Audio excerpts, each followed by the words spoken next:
Subscribe YouTube channel official iNews dan nyalakan loncengnya. Lantas bagaimana sebaiknya beribadah di era pandemi ini? Untuk membahasnya sudah bergabung bersama kami Ketua Majelis Ulama Indonesia, Holil Nafis. Assalamualaikum, selamat sore Pak Holil. Waalaikumsalam, selamat sore Mbak Stefani dan seluruh pendengar iNews sore dimanapun berada. Baik, Pak Holil, kita lihat kemarin antusiasme Tarawih Perdana ini luar biasa sekali ya, meskipun tetap dengan sejumlah ketentuan, 50% kapasitas, harus jaga jarak, durasi juga dipersingkat. Bagaimana kemudian kita bisa tetap hikmat dan khusyuk dalam beribadah walaupun tetap menerapkan protokol kesehatan? Ya, ini kan pengalaman kedua di bulan Ramadan ini. Tahun lalu kita sudah mengalaminya yang mungkin lebih mengkhawatirkan karena belum ada sebagian yang divaksinasi dan juga zona merah lebih banyak daripada yang sekarang. Nah, dengan keluarnya surat edaran di Kementerian Agama, MUI pun juga mengeluarkan pedoman panduan ibadah di bulan Ramadan. Di bulan Ramadan ini tentu masih mengacu kepada fatwa nomor 18 tahun 2020 dan juga bagaimana kondisi yang seperti sekarang ini. Artinya masih terbagi pada 3 zona. Di zona yang merah tentunya kita berharap bisa lebih banyak di rumah. Kalau toh ke masjid menggunakan protokol kesehatan, dijaga jaraknya ya, jangan sampai berkerumun. Begitu juga ketika berinteraksi pun juga tetap menggunakan masker dan jangan lupa selalu cuci tangan. Dan yang benar juga pakai maskernya, bukan di bawah mulut ya, itu kan tidak efektif.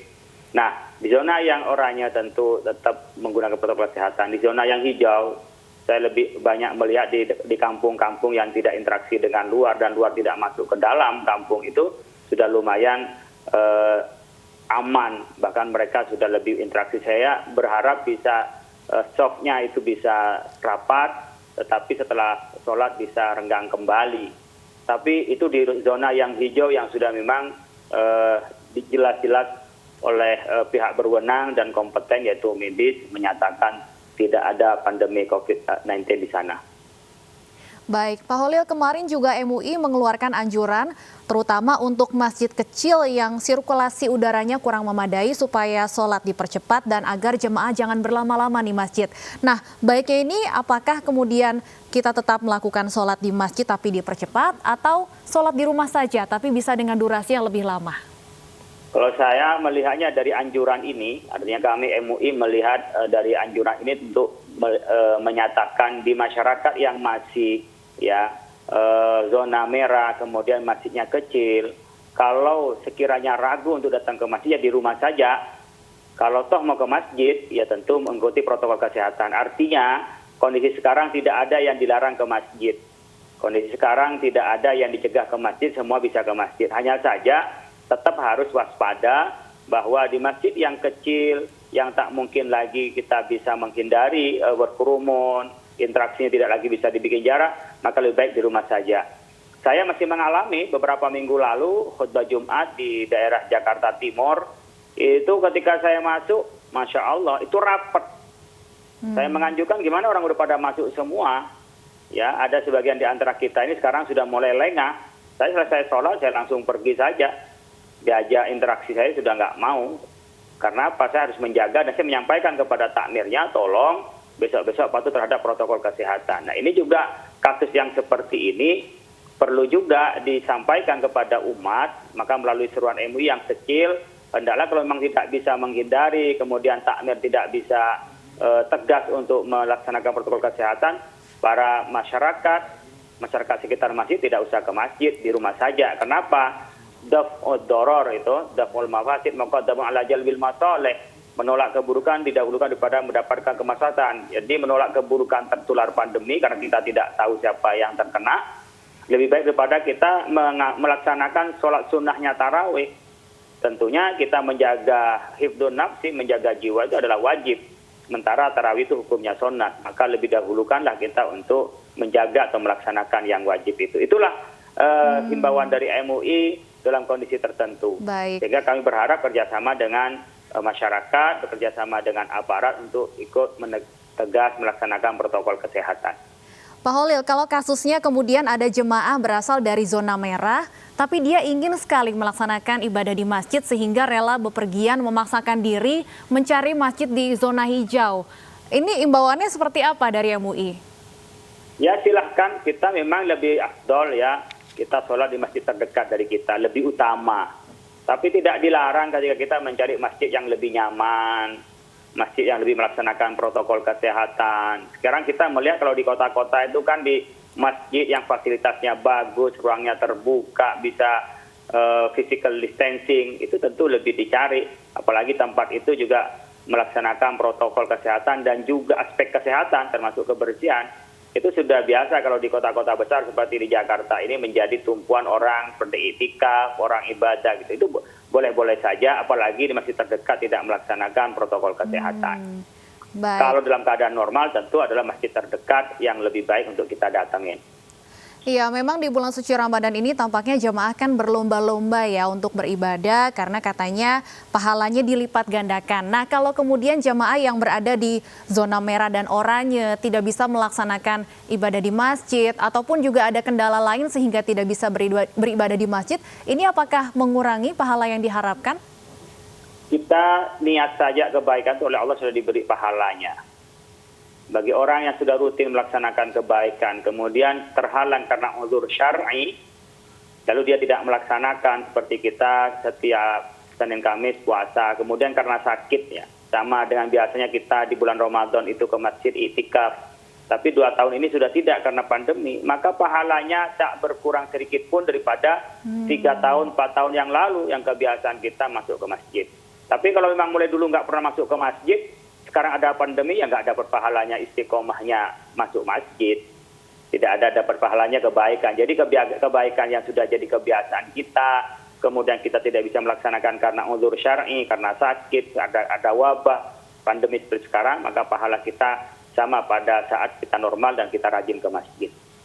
Baik, Pak Holil, ini mungkin sempat menjadi bahasan juga di awal pandemi, tapi saya ingin menegaskan lagi, kemudian ketika sholat dengan berjarak, ini hukumnya seperti apa sebenarnya?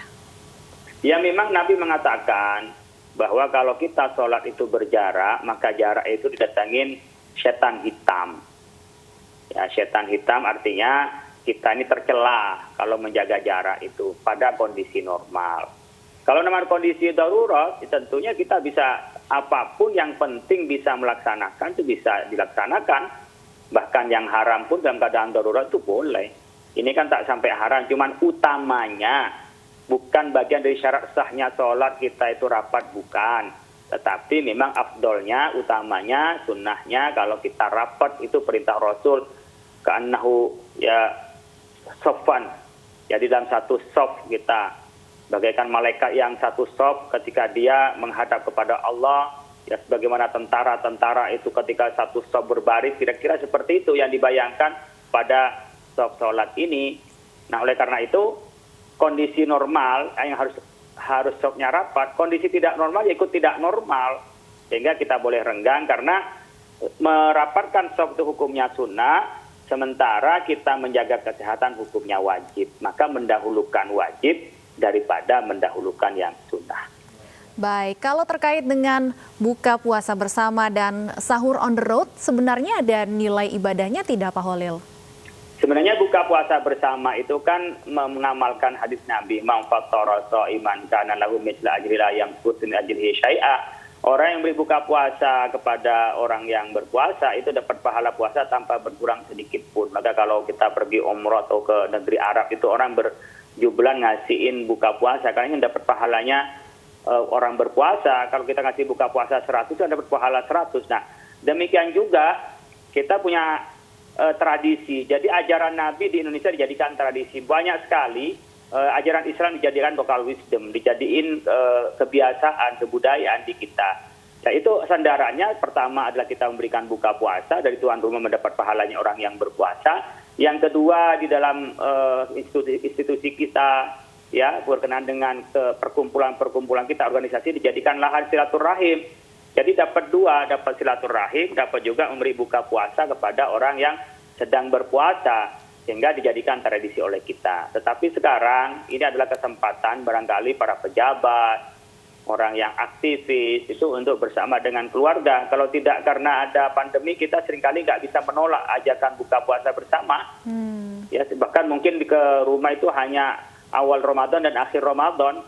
Sebelum itu mungkin kita tidak pernah umumnya dengan keluarga, tapi dengan kita ambil hikmahnya dan rahmat Allah, dengan pandemi kita lebih banyak dengan berkeluarga. Mungkin sekali-kali nggak apa-apa buka puasa bersama. Saya pun juga bikin buka puasa bersama di pesantren Cendekia Amanah, tetapi yang biasanya saya ngundang 500 orang, saya hanya ngundang 150 orang. Kalau gitu. buka Jadi, puasa bersama secara online seperti apa Pak Holil? ya saya pikir bukan buka puasa bersama, buka bersama-sama di tempatnya masing-masing kan gitu. Jadi makan di rumahnya, lalu juga di tempatnya masing-masing, mungkin interaksinya saja seperti hanya bikin pengajian. Ini banyak. Ini yang ke-6 kalinya saya hari ini menyampaikan via daring.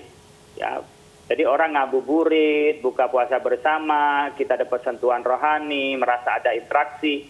Kita kan perlu dihubungkan. Kita makhluk sosial pasti merasa kesepian kalau kita hanya sendiri. Tapi dengan cara teknologi begini, kemudian kita interaksi meskipun dengan masakan masing-masing di rumahnya masing-masing, ada nuansa kebersamaan itu. Orang Indonesia kan senang kumpul-kumpul. Jadi apalagi makan-makan, lebih senang adalah kumpul-kumpul. Oleh karena itu buka puasa online itu adalah terobosan baru karena pandemi, yang biasanya kita kumpul datang suatu tempat, sekarang bertemu dalam satu zona, dalam satu online, dalam satu frekuensi, tetapi makannya masing-masing. Tetapi insya Allah tetap mendapat hikmah dan pahalanya untuk silaturahim dan buka puasa bersama. Baik, terima kasih banyak Pak Holil sudah bergabung bersama kami di iNews Sore.